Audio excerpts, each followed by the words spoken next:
All right, we are live, guys. Good evening, everyone. I'm your host, Raj Singh. I have Gurtejit Fall as a co-host, and I have wonderful our team member. She's not a new team member. She's our team member now, our third host, Ronnie Tillen. Welcome, all of you guys, and very glad to see all of you together and doing this. And today we are doing our fourth episode on the TUSD candidates. The show name is Your Choice for a Better Tomorrow.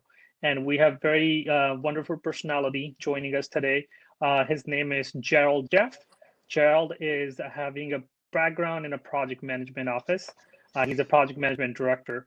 And we're going to hear from him what are his ideas, why is he running for TUSD, and what kind of changes or challenges that he's been seeing and where he can come and be a good asset to us. So before we jump into that, I just want to open up to my two hosts, wonderful hosts. Anything you guys would like to add to before we move on? Yeah, thank you very much, Raj. Welcome, Rani. And so we have already met instructor Zachary Hefford. We have met incumbent Jeremy Silcox. We have already met business analyst Jill Costa. Today we have the privilege to meet project management director Gerald Jeffs.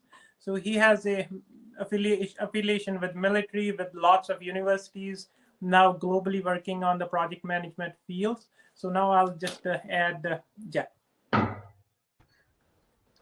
Hey guys. Good evening, Jeff. Hello. Thank you for having me. Thank you very much. Thank you for coming. Thank Ronnie, you for coming, and we're ahead. honored to have you on the platform as well. So yes, Ronnie, please go ahead. Well, Gerald, thank you for coming to our show, and thank you for spending your Friday night with us. And basically, what this show, there's other candidates who have come to our show, and you're our fourth one, and we would like to introduce you to the community, and thank you for running as a school board candidate, and we really appreciate that. We want more and more people who have very strong background and to be part of our school district. Yeah. And just to make, basically, can you tell us a little bit about yourself, about your background, and how long have you been in Tracy, and what made you run for school board? Yeah, a lot of great questions. Start a little bit about myself. Careers are interesting things. You know, when I was in high school, I was either going to be an astronaut or going to warehousing. You know, none of that really kind of happened. And so, you know, getting out of high school, I didn't have a lot of direction. I didn't know where I was going to go. No counselors were meeting with us and talking about next steps. And so I did go into the military. I went into the Army. And the reason I went in was because I wanted that educational benefit. It was at the end of the Vietnam era, and I was able to go in without people trying to kill me or me trying to kill people, because that really wasn't what it was about. And so I did my 4 years, chose not to stay and make a career out of it, and take that money, start going to night school while I started my career with Boise Cascade Office Products, then went on to Eastman, which is Office Depot, and then on to Fisher Scientific. And, you know, going to night school, working days and working nights and working a lot of different, you know, jobs with those companies. I got into startups. About 20 years ago with a supply chain service provider, executing supply chain strategies for some of the largest companies in the world. After about 10 years with a company called Menlo Worldwide, now XPO Logistics, I went over to APL Logistics. APL, you see the big container is on the road that says APL on the side. Well, we were the logistics branch. Now we're owned by a Japanese corporation, KWE, Kanitsu Worldwide Express. And I have a team of project managers that execute global supply chain strategy for very large customers. Love it. I never see myself stopping. But as I got into the field of project management, because anybody who's a project manager will tell you, they kind of fall into it. All of a sudden they find themselves having to coordinate a lot of big complex things, and they don't really know how to do that. People are asking for timelines and the resources that need to do things, and what's the money involved in all of this. And project managers, we're not the smartest folks in the room on everything that's going on, but we're the ones who have to tell the story. So that means, okay, Jerry, you got to go back to school. And that brought in George Washington's project management program. And so I went through that and I learned as much as I can and I apply it. I learned by getting the knowledge, applying that knowledge, and then I finished the education piece of it by teaching it to others. So after practicing what I had learned through George Washington for about 5 years, I actually developed a program, had it accredited through George Washington, and taught over 500 people in Europe, Asia, Latin America, and North America in the basics of project management, just to get people to understand some basic, simple things. So then I started trying to, okay, well, how do I manage this team of people who have all these different things going on? And okay, well, that's portfolio management. Off I go to Stanford for their advanced project management education. How do you lead global initiatives? How do you cross cultures and bring people with all these different ideas and beliefs together to accomplish a single mission? Okay, great. Spent some time doing that. Applying that in my day job, learning, then teaching those concepts to folks. And I was struggling communicating, how best to take a big idea, a strategy that somebody wants to do, and execute that. Not just a supply chain strategy, but something big. And I was struggling communicating that to executive leadership. So St. Mary's, executive MBA, focus on communications, implementations of new business units. I went down the entrepreneur path because I wanted to better understand business modeling and communications in more of a concise upper management piece. And so as I'm going through St. Mary's, I knew that I needed to now practice this. I needed to teach this. And so I've been doing a lot of guest lectures at St. Mary's with the PMI San Francisco Project Management Institute chapter in San Francisco and in Silicon Valley. The last one I did was online, and it was the first time I ever did an online presentation with 40 professionals. I'm in my home office, they're in their bedrooms and home offices and places like that. And so I was a little bit nervous because it was hard to connect, and moving out to Tracy, because your last piece is tell me about your connection to Tracy. How did you end up in Tracy? When have you been in Tracy? Well, after St. Mary's was all done and things are settling in, my wife and I decided we were going to simplify our lives. We're over in Dublin, born and raised in the San Francisco Bay Area. First generation U.S. citizen. Parents came down in the 50s. Thankfully, they came to the San Francisco Bay Area and not to Mississippi or Alabama. Too hot and too muggy out there for me. I love San Francisco. And I knew I had to apply these new skills. And if I wasn't going to be able to apply these new skills within the organizations that I work, and I do, and I do at the levels that I can, my team, IT, a lot of different functional groups, I'm going to find me some nonprofits where I can actually help them develop their strategies and the services and really, become stronger and better for it. And then all of a sudden I started getting these we got into the new house, things are settled in. I'm getting these text messages from the San Joaquin County Democratic Party, and they're saying, would you be interested in the school board? And I'm like, wait a second, why me? And it took a while for me to actually absorb that. I'm like, send me some information, tell me why. And then I realized it's not for them to tell me why I want to do this. It's for me to tell me why I want to do this. And I'm a bike rider. I got a bunch of bikes in the garage. I was on my bike, and what I was thinking about was, listen, I am, again, not the smartest guy in the room on anything. I'm really good at getting intelligent people together. understanding the strengths and the weaknesses of an organization, a team, a community, whatever it is. Looking at the opportunities and the threats that are out there. Those are all external, right? Things that are outside of our control. And what are the strategies that we can do to either capitalize on those strengths or limit the impact of those threats? And then with those strategies, execute them. Figure out what needs to be done from point A to point Z that is actionable, that you can communicate, that you can get people to buy in on because it's the right thing to do. And I was telling somebody this earlier today. I don't come up with all these big ideas. It's kind of like Michelangelo and David. He didn't know what was inside that rock. He just took it away from that rock. And that's what the process or the facilitation of a bunch of really smart people gets you to do. You get to see what's inside that rock, and that's your strategy on going forward. Then as a team member, it's our job. I call myself a wedding planner a lot of times, trying to pull all these people together and help us go towards that goal that we all have.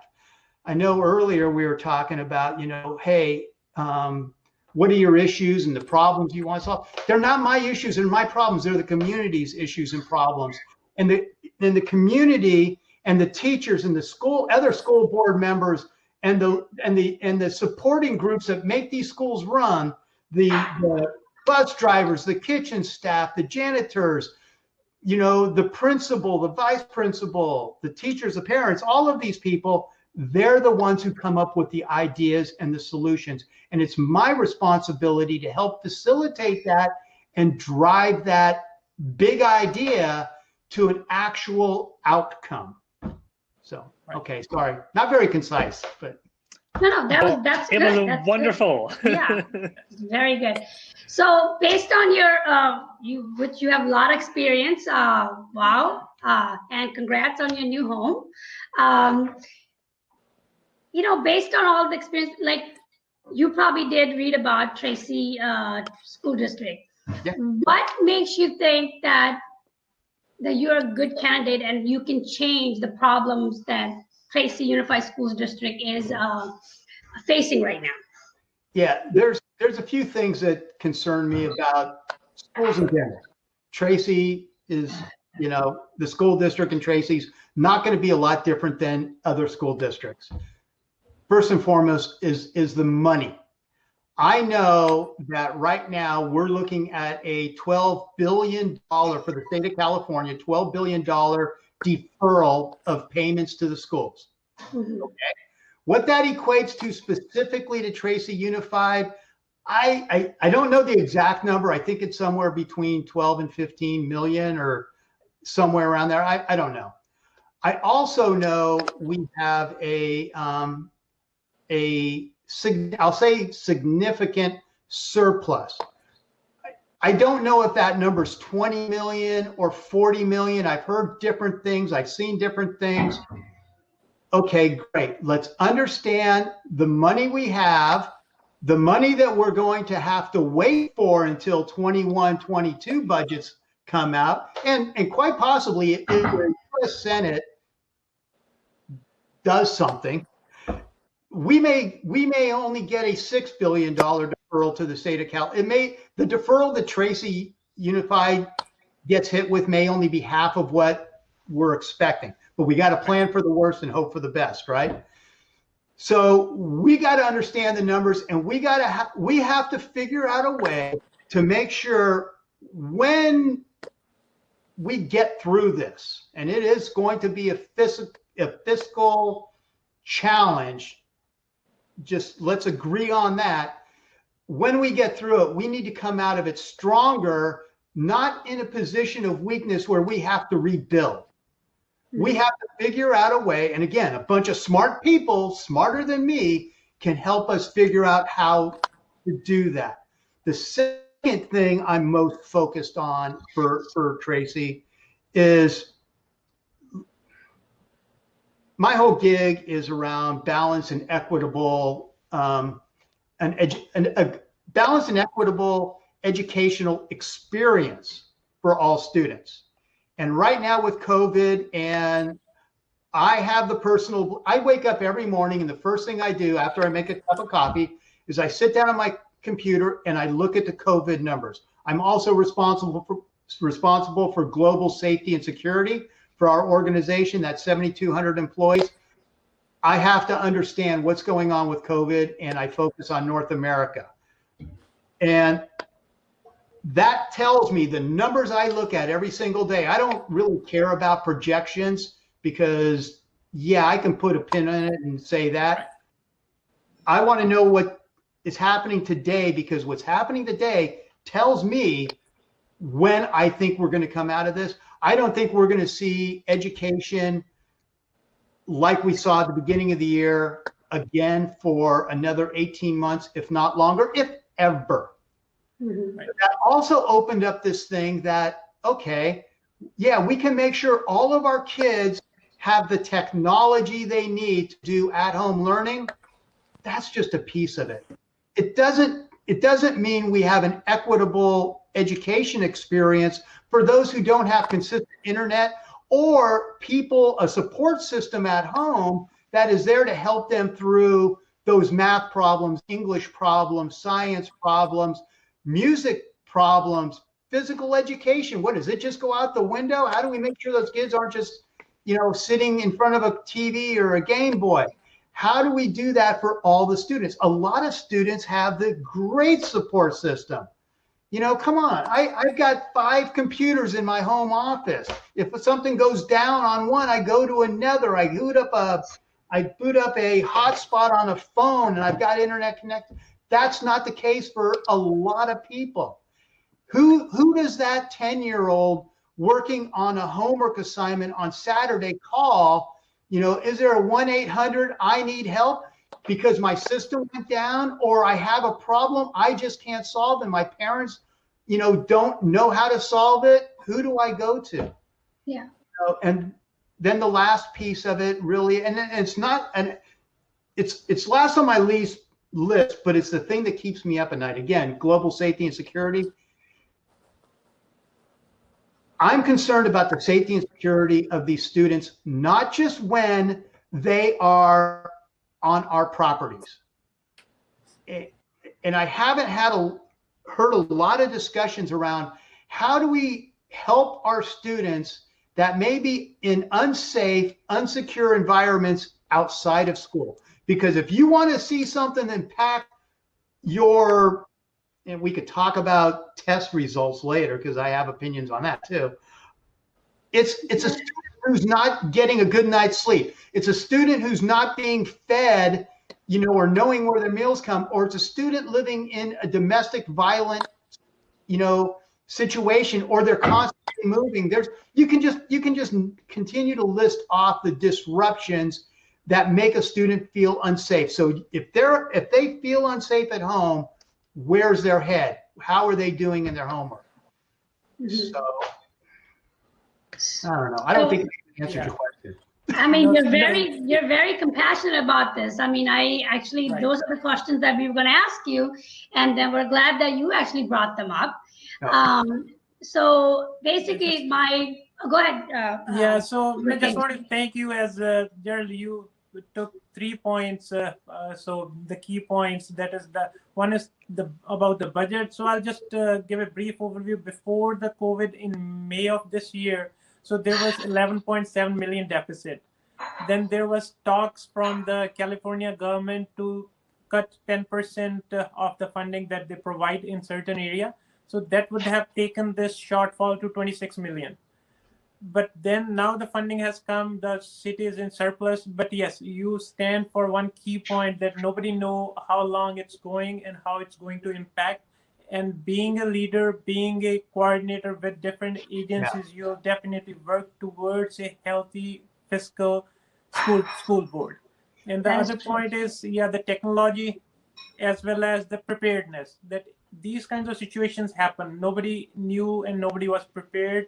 And you are focusing in that direction. Yes, we should be prepared. In this 21st century, with all the capabilities that we have, we just have to coordinate and look into different directions. As being an project manager with diverse expertise, you are leading in different directions, you are looping in different people to provide a solution. Right. And for safety and security perspective, yes, yeah, kids, they should be mentally strong, healthy, and you will be working in that direction to find the ways how kids work in the school district with good health and good mental strength.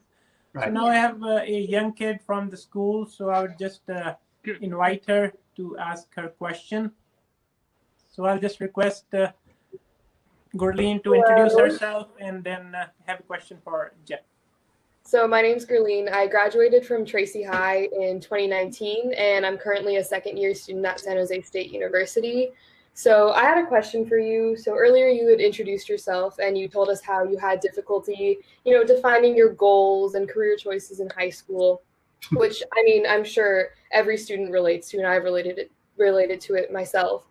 So how have your experiences in high school and adult school and just throughout life shaped your views and aspirations for students now, especially in a time like this where there's more uncertainty and it's very difficult to figure out what we're going to do with our life considering we're spending our life at home? Yeah, great question. Long question.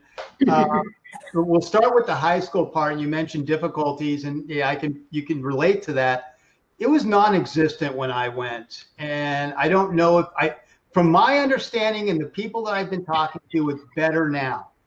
But if the military recruiters, if the Army recruiters didn't come on base, I had no idea what I was doing. I had no idea what was going to happen to me in 6 months when I graduated. And congratulations on graduating when you were able to walk across the stage. Thank you. It does have a lot of meaning. Yeah, it does, for sure. Versus having people drive by in their cars and wave to you and throw cakes or whatever. I really started to formulate who I am and why I do the things that I do when I went into the military. Again, I didn't go into the military because I wanted to hurt anybody.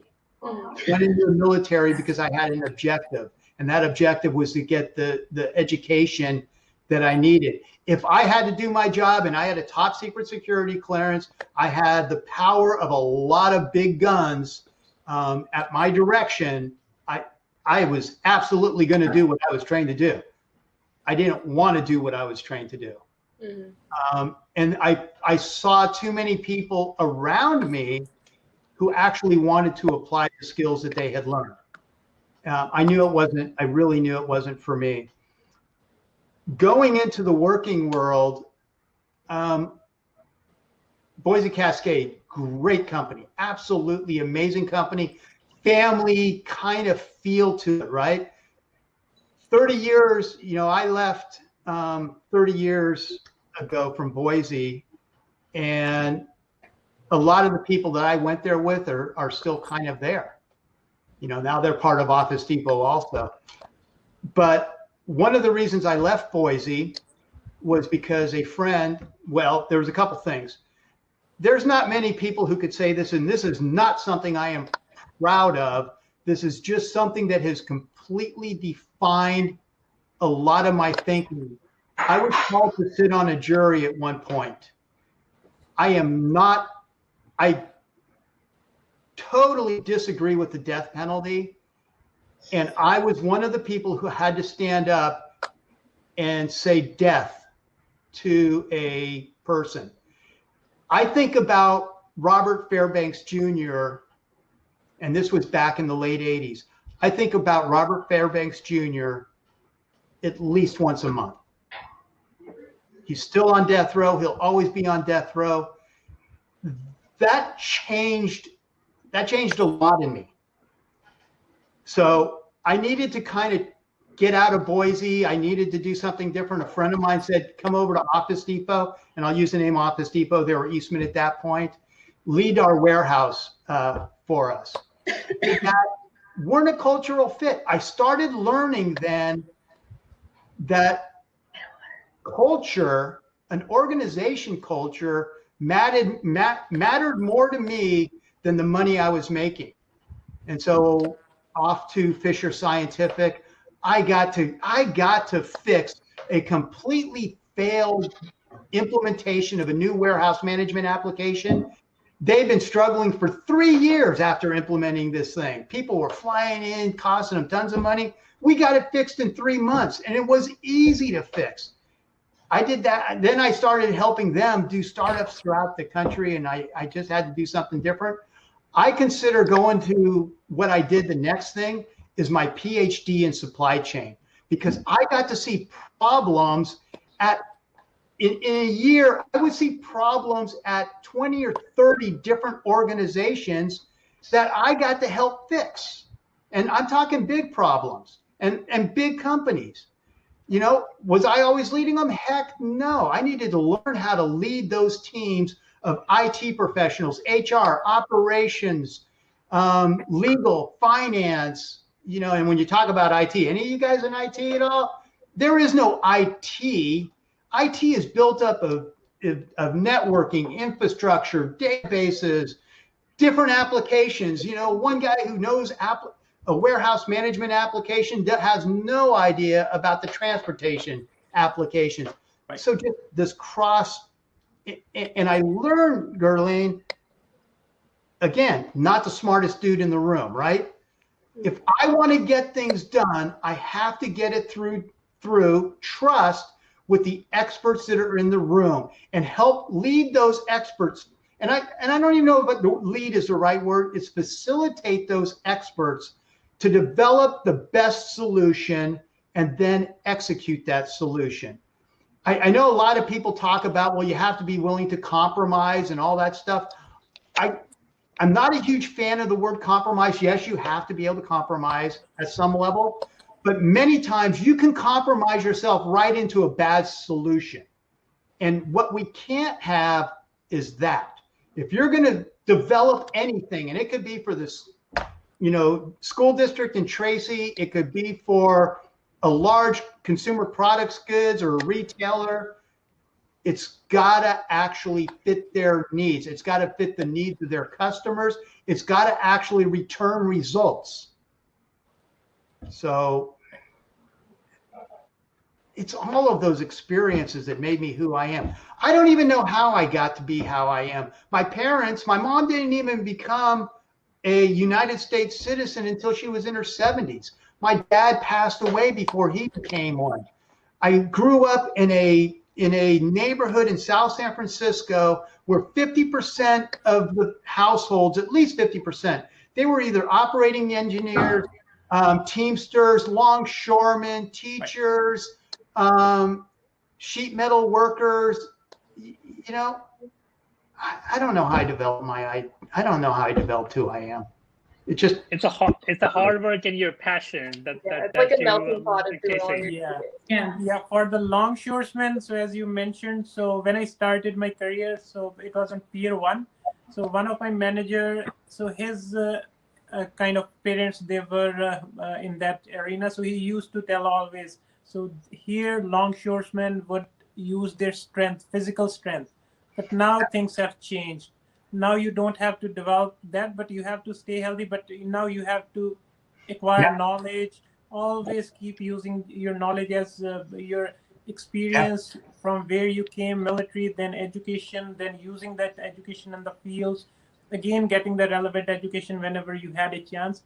And one thing I would say, Gurleen, so the one takeaway that I personally believe in, that the culture around you is the only thing that is in your control. Mm-hmm. So where you want to work, what kind of organization you like, as Gerald mentioned that he preferred culture over the salary or over the pay at one point of time. If you have a good people around you, your thought process will eventually be in a positive direction. Thank you, Gurleen. So what other thoughts are in your mind? Can I Gerald? Yeah, Gerald has something to say. Go ahead, Gerald. Oh, I'm sorry. Yeah. Just one more thing. If you don't have a mentor, find one. Find somebody that you have a lot of respect for and trust for, and use them and listen to them, learn from that person, and grow. Because I got to be honest, I never had what I would consider a mentor. I've had to figure a lot of these things out on my own. Find a mentor. Sorry, Raj. No. I was just gonna say, kind of facilitate the word that you like to use. I was trying to facilitate this. Go ahead, Gurleen, if you have any other question, any other thought. Just another thing. So like, as you already probably know, it's statistically much more difficult for students to learn concepts on online school, especially in this current pandemic situation, which we don't know when it's going to end, how long we're going to have to do online-based learning. How do you plan on ensuring that all students like get the most out of their learning experience? And, you know, let's say like there's people who have a really difficult time grasping concepts and stuff like that. What resources do you want them to have, like virtual office hours or like a hotline? And like, how do you want to organize these types of like services? It's kind of like I talked about earlier, Gurleen. I don't have those answers. Mm-hmm. But there's a heck of a lot of really smart people that be surrounding me that together we can come up with those. I do want to address though, how do we know when somebody is having a problem?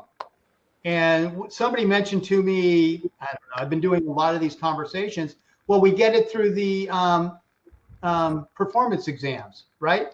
That's too late. That is way too late. That's a lagging indicator. That tells us way after the fact that we had a problem. It kind of goes to those leading indicators. What are the signs very early on when students are doing online learning?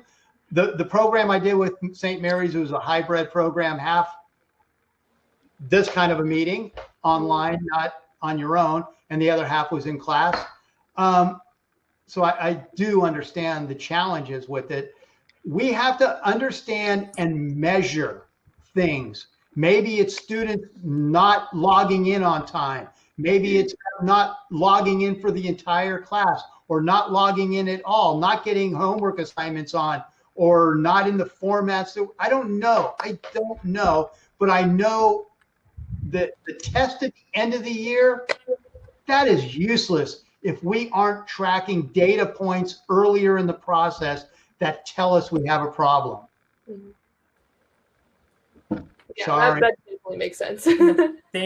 Thank you very much, Gerald. So thank you very much, Gurleen. Much appreciated. Now we have another young kid, Harleen, so to have some of her thoughts. Hi, my name is Harleen. I am currently a junior at Tracy High School. So I was listening to what you're saying, and thank you for joining us. It's really interesting hearing all that you've been saying. So in regards to the youth of Tracy, how would you work to give them more of a voice? In sense, like, would you think of implementing different youth think tanks here in Tracy, or just a resource so that we are more in contact in general with like the school board, because the things that kind of school board directly affect us in our education? Yeah, thank you for that question. When I started this little journey, I had to think very quickly of who is my core, team. And I know it's got to be parents. I know it's got to be educators. I know it's got to be administrators. I know all those people have to, and all the other board members. I need the voice of the students. Somehow I have to get members of the student body. I can't have all the students as my core team members. Somehow I have to get student body representation. And maybe it's only at the high school level, because you guys are at an age where, you know, you're not just eating paste in kindergarten and drawing pictures. You're starting to understand the challenges that you had in elementary school, middle school, and the high school years. I need those voices in my ear, because at the end of the day, you are my customer. Are the parents my customers? Yeah, sure. And the educators and all that stuff. It's it's our responsibility as the board, as parents, to make sure every one of you get that education experience that will make you successful in life. Kind of talking a little bit about data again, everything I keep seeing is around how many students have gone on to a 4-year degree or going on to college. Let's just call it going on to college. Could be a 2-year degree, could be a 4-year degree, whatever. I'm not finding a lot of data that tells me how many of those students actually graduated and became successful. I think what we're doing is we're cutting things off once you walk across that real stage or virtual stage. And I hope you walk across a real stage. And then it's kind of like, oh yeah, she's gone on to college. We're going to check that off, and it's going to represent ourselves against the other cities and towns in California and California as a whole, nation as a whole. Yeah, great. Let's secure success. That's meaningless if you don't finish and you don't get the career that you want. I work in the private sector, right? You're my customer. All the others are my support system. You're my customer. Good. Yeah. Yeah, thank you. That was a really good answer. It's me. You guys Got her vote. Sorry. Yeah, no, thank you, Arlene. Appreciate it. Any other thing in your mind? Okay, thank you. Appreciate it. Now we have one last student. Jeff, I'll add her to. We do? We have 3? Yeah, Awesome. we have one more. Yeah, we have Anika. Hi, Anika. Yeah, Anika, please introduce yourself and share your thoughts. Hi, my name is Anika. I'm a junior at Tracy High. I was just, you mentioned how you want equity for education of all students. And right now with the pandemic, it's kind of hard, but I wanted to focus on the special needs students in our district. Obviously, learning will be very difficult for them. So how would you go about helping them? Really, at the end of the day, Anika, it's the same way we help all the students that are struggling. I don't have those answers. I really don't. And I wish I just pulled out my binder and said, okay, here's the problem. My SOP, if any of you guys know SOP, standard operating procedures, this is what I do when this happens. I don't have that. All I know is an equitable educational experience, and it's more than just the lectures and the books that kids get. It's, do they have the ability to learn and learn the things that they need to help them the best they can in whatever life they're going to be? Because you're talking special needs. Special needs can be from cerebral palsy to, you know, I don't know, you know, the hearing issues, sight issues. There can be a lot of different things. And so who are those kids? How do we know when those kids are struggling? I'm going to be honest with you. I don't even know what our faculty is and our school structure is for the special needs teaching at this time. I've been into this now for, I think I'm finishing my 3rd week of trying to grasp everything around this. All I know is there's got to be smart people, and that's the special needs kids themselves. That's the parents of the special needs kids. That's the teachers of the support system for those special needs kids. They got to help me figure that out. And then it's my responsibility to get the rest of the board members, if they don't already understand it, to understand it. I could talk to you guys for hours. We define our values and our priorities based on where we spend our money. And that tells me a lot. So it kind of goes back to understanding the budget, really understanding the budget. I'm a numbers kind of guy. And what are we spending in special needs? Is it enough? What are the results we're getting? And I'm not talking again about the final results. What are the things that are happening early on and post education? You guys, I feel like I have no answers for anybody. You know, it's challenging. It's scary. I'm walking into something that's big, that's important, that impacts people's lives. and I get the weight of that. I really understand the weight of that. Yeah, no, from that perspective, Jeff, you're right. Lots of lives depends on the decisions that are being made. 14,000 students go in there on the daily basis, and approximately 1,400 is the number of the staff that is affiliated or associated with the school district. Anika, thank you very much. Much appreciate. So anything else in your mind? No, Thank you, Anika. Much appreciate. Thank you for joining us.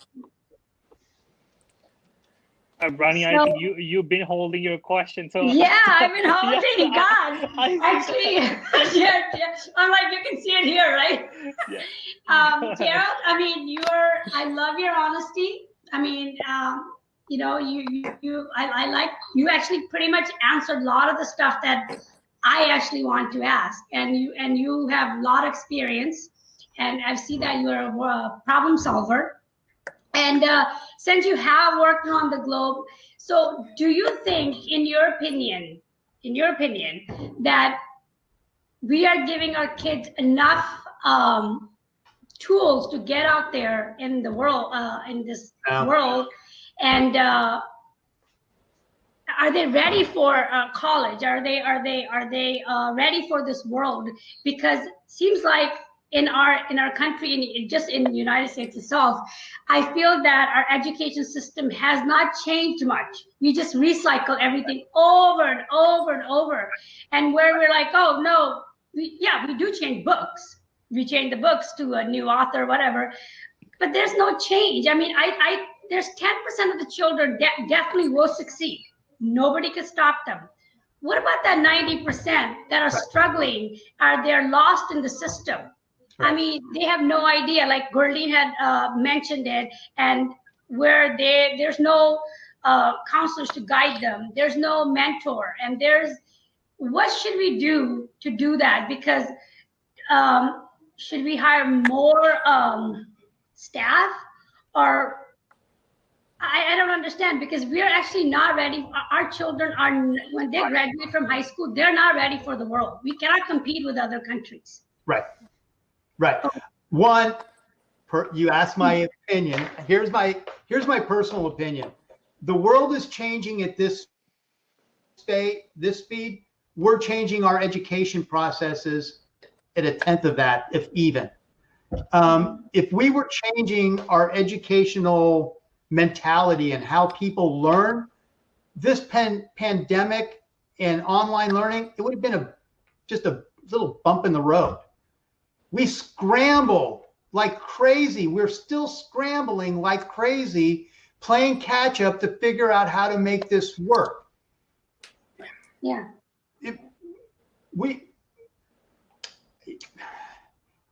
I can't solve world hunger. What I can do is I can help one school district start on the path of change, and change leadership, not necessarily just chasing the change, but leading change. And what that does is, it, for the people who come behind me in the position I'm, applying for, they have a foundation to keep that moving forward. So I don't know if I can change things enough in the time I have left on this earth to impact the students that are coming in that pipeline. I want to change it for the ones that are generations to come. I want to change the mentality that what we're doing and the way we have to think is never ending. I don't know if any of you guys ever read Simon Sinek. He's a great thought leader on infinite thinking. We don't have an end to this game. No. We have to have a true mission and a true vision of what we're trying to accomplish, and everything we do has to stay in alignment with that mission and that vision. I don't know if any of you guys have ever read the mission of the board. It's really long and really confusing, and I would bet you $500 nobody can recite it, so it's kind of meaningless. we have to be very concise in what we're trying to accomplish and what we want to look like in the future. And then everything we do has to drive towards that future. And we all have to be on that same page. We can debate, we can challenge ideas, and we can do it in a professional manner. And, you know, as long as we keep moving forward. We're never going to get there if we don't take those first steps. And, you know, you can have the healthcare. I'm going to go off topic a little bit. Healthcare. If you look at healthcare, I know people, you know, we're all up in arms about the Affordable Care Act and things like that. You know how I saw the healthcare issue? We were taking the first step. That's all we were doing, is taking the first step. If you look at countries that have radically changed healthcare in those countries, and they've been successful, and they're delivering great healthcare to their citizens, and everybody's covered, they took that first step 50 years ago. It's a journey, and it's a never-ending journey. And I saw the ACA, for me, as that first step. I knew it wasn't going to be perfect, and people were hoping perfect out of the box. It's the same thing that we're going to do with Tracy Unified. They're already doing a lot of great things. I said, I got a bunch of videos out there because I get these mind thoughts while I'm riding my bike. I said, you know, I'm not doing this because I think Tracy Unified is broken and needs to be fixed. I'm doing this because I have some really kind of unique skills and experiences that I can capitalize on the successes we've already had and help us minimize those threats and strengthen our weaknesses. That's why I'm doing this. That's wonderful. That's really wonderful. I think you hit the right points in a very honest and truthful and blunt way. So we appreciate for all that honesty and bluntness. So thank you. So me. Sorry. No, you're fine. Your answers are, I mean, you really elaborate on your answers, and some of the questions we have, or I have, you actually do answer them in there. So actually, I like that. I don't have to talk too much. One thing I'm thinking since long, always I have seen the project managers as Raj, he's in the same field. So I have always seen a project manager as a leader. But today I have learned another terminology, that is, you have put it in such a nice way, as a facilitator. Yes, you have to work with. So leader is sometimes a strong word. So somebody interprets that this person will have a focused direction, will lead in one direction. But no, you have to work with different personalities, different people, and get the work done with the resources that are in your hand. Right, Raj, no. You keep saying, you know, you're not the smartest person in the room. I think you're the smartest person in the room. You know, when it comes to project management, yeah, I'm pretty good. Strategy management, I'm pretty good. Raj knows this, though. We are in control of nothing and responsible for everything. That's correct. No, thank you. Very well said. Yeah. And I think our show's almost over. And, you know, in small, just very brief, tell us what you want the people, the audience, to get, what your vision is, what, in just a very couple of sentences, and what do you want them to, what do you want to leave them with? I am mission driven and vision focused, and I will work my tail off for the Tracy Unified School District. Nice. There you go. Simple, to the point. Simple and sweet. Thank you very much, Jeff. Thank you, Jeff, and good luck. Wish you all the best. Thank you. And For any follow-up questions, we would advise our audience to have just send their follow-up questions to Jeff at his Facebook page, or please send those follow-up questions to us. We will definitely share those questions with Jeff for further clarification. And please vote and make an informed decision by learning about your candidates. And please vote on November 3rd. Yes. Thank you all. Thank you. Thank you, guys. Bye. Have a good night. Bye. Nice meeting you. Thank you.